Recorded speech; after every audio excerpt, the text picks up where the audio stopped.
नमस्कार। गार्डनिंग की Japanese technique है ज़ेन गार्डन, जिसमें कुछ कायदे होते हैं और उन्हीं रूल्स के मुताबिक जब उसका मिनिएचर बनाया जाता है तो वो हो जाता है टेबल टॉप ज़ेन गार्डन। ये एक गार्डन भी है, एक मेडिटेटिव टेक्निक भी है और स्ट्रेस रिलीज करने का बेहद खूबसूरत जरिया भी है। तो आइए मेरे साथ पहले हम गार्डन बनाते हैं और फिर अपना स्ट्रेस रिलीज करने के लिए उसमें खेलेंगे। Welcome to Amlan Bagh. Zen garden की पहचान है सिंप्लिसिटी और सेरेनिटी। बहुत कम चीजों का इस्तेमाल करते हुए एक स्टोरी क्रिएट की जाती है, यानी किसी भी नेचुरल सीन का मिनिएचर फॉर्म क्रिएट किया जाता है, लेकिन उसमें 3 चीजें होना बेहद जरूरी है। पहला प्लांट्स, दूसरा रॉक्स और तीसरा वाटर। अब पौधों का हम मिनिएचर ले लेते हैं, जिसे हम मिनिएचर फॉर्म में लगा सकते हैं।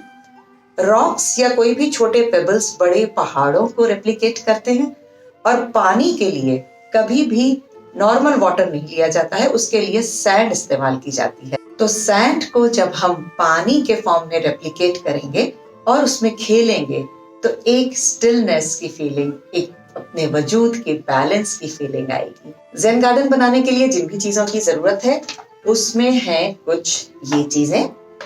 ये कुछ छोटे पत्थर हैं जो पहाड़ों को दर्शाएंगे। उससे भी छोटे हैं ये कुछ सफेद पत्थर जो कि रॉक बैलेंसिंग के लिए हम इस्तेमाल करेंगे। रॉक बैलेंसिंग माइंड को स्टिल करने के लिए बहुत यूजफुल टेक्निक है। इसके अलावा एक छोटा सा ब्रिज भी मैं लगा रही हूँ। हाँ, ये जो पौधे लगाने हैं वो बहुत छोटे कंटेनर में लगाने हैं। तो ये वेस्ट एक होता है मिष्टी दोई का कंटेनर, इसको काट करके और इसी में ही हम पौधा लगाएंगे। सैंड की जरूरत होती है, ये आप समुद्र के किनारे, नदी के किनारे कहीं की भी सैंड ले सकते हैं, बहुत बारीक सैंड। और इस सैंड में अपने थॉट्स को चलाने के लिए हमें एक रेक की जरूरत होती है। रेक होता है ऐसे पंजे के जैसा, तो उसके लिए मैंने लिया है ये एक आइसक्रीम स्टिक और इसके आगे पंजा बनाने के लिए मैं ये जो एक मेरे पास पड़ा था इसमें से बना रही हूँ। आप किसी भी चीज का इस्तेमाल कर सकते हैं, कोई भी चीज अपनी क्रिएटिविटी से डेवलप कीजिए जिसमें आगे इस तरीके से कुछ डंडियां खड़ी हो सके। तो हम ऐसे एक रेक का इस्तेमाल करेंगे। तो चलिए अब जल्दी से बनाते हैं और पूरा करने के बाद इसमें खेलते हैं।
ये मेरी तरफ से है फ्रंट, तो अब मैं आपको इस तरफ से दिखाती हूँ किस तरीके से इसे अरेंज कर रही हूँ। ये बेस में, बैक में मैंने ये चारकोल यूज़ किया है, जस्ट कलर को मर्ज कर देता है इसीलिए।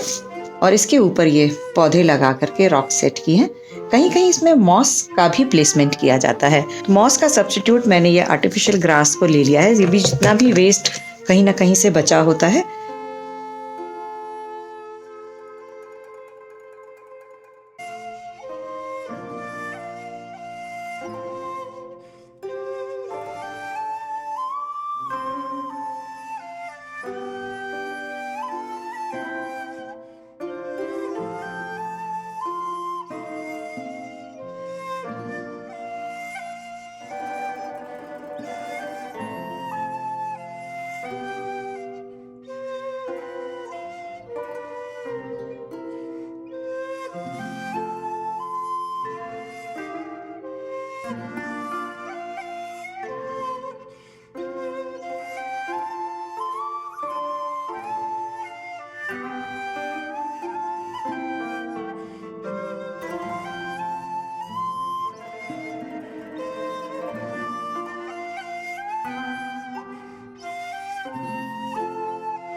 ये पानी का रूप हुआ और पानी में जो ये आइलैंड्स होते हैं ये हमेशा ट्रायंगल के फॉर्म में हम इन्हें लगाते हैं। इक्विलेटरल की जरूरत नहीं है, कैसा भी ट्रायंगल आप लगा सकते हैं। जब भी इसकी पोजीशन चेंज करने का मन करे आप इसकी पोजीशन चेंज कर लीजिए, क्योंकि इसी के इर्द गिर्द हमारे पैटर्न्स बनते हैं। और ये है रॉक बैलेंसिंग के लिए प्लेस, जहां पर हम ये अलग अलग पत्थर इस पर बैलेंस करेंगे। ये रेक सूख चुका है, लेकिन जब तक ये ब्रिज सूखे एक दो बातें हम कर लेते हैं। इसमें जो सैंड यूज की जाती है ये बेसिकली प्योरिटी को सिंबलाइज करती है, और जब हम इस सैंड की सफाई करते हैं या लेवलिंग करते हैं हम देखते हैं कि हम अपने विचारों की सफाई कर रहे हैं। ये जो रॉक बैलेंसिंग के लिए मैंने प्लेस बनाई है, यहाँ पे अभी हम बैलेंसिंग करेंगे। ये होता है कि हम अपने विचारों को, अपने चक्रों को अलाइन कर रहे हैं, बैलेंस कर रहे हैं। तो जैसे जैसे हम इस पे काम करते हैं हम अपने विचारों को, हम अपने माइंड को बैलेंस करते हैं और खुद को अलाइन करते हैं। ये जो सैंड पर मैंने 3 पत्थर रखे हैं ये एक तरीके से आइलैंड्स को दर्शा रहे हैं, और इसके चारों तरफ जैसे वेव्स में से किस तरीके से लहरें क्रिएट होती हैं वो अब हम इस रेक के जरिए बनाएंगे।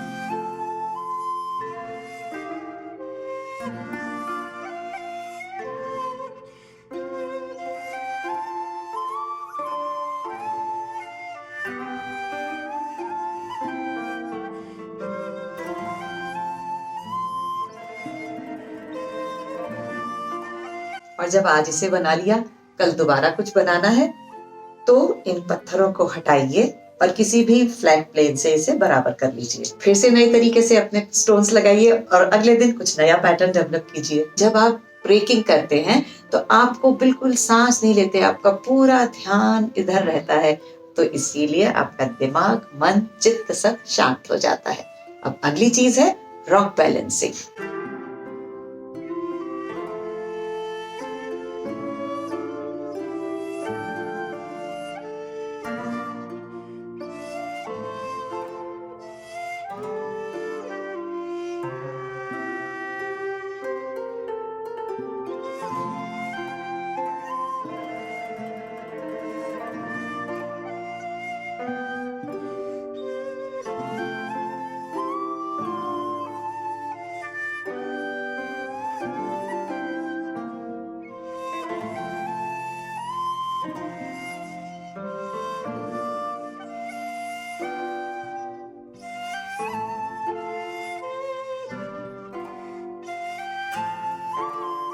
इस तरीके से रोज 10 मिनट अपने लिए निकालें, नए पैटर्न्स बनाएं, अपने पुराने थॉट्स को, फ्यूचर प्लान्स को 10 मिनट के लिए बिल्कुल रोक दें और इसमें खो जाएं, क्योंकि कहा जाता है zen garden is a gateway to mind. It's a place of peace and order in which we can anchor small part of ourselves. चलते चलते एक बात और, जब भी आपके पौधों को पानी की जरूरत हो ऐसा एक छोटा सा कंटेनर रखिए और उसके जरिए इन्हें कभी कभी पानी पिलाते रहिए। थोड़े थोड़े से पानी में ये मैंने क्लांचू लगाया है और मदर ऑफ थाउजेंड लगाया है, जिसे न बहुत ज्यादा पानी की जरूरत होती है न ज्यादा केयर की। कभी कभी पानी दीजिए, जब जब सूखा दिखता है थोड़ा थोड़ा पानी देते रहिए और रोज इस तरीके से खेलते रहिए। इतनी शांत काम करने के बाद ज्यादा कुछ कहने को नहीं। आप खुश रहें, बहुत आनंदित रहें, प्रफुल्लित रहें। नमस्कार।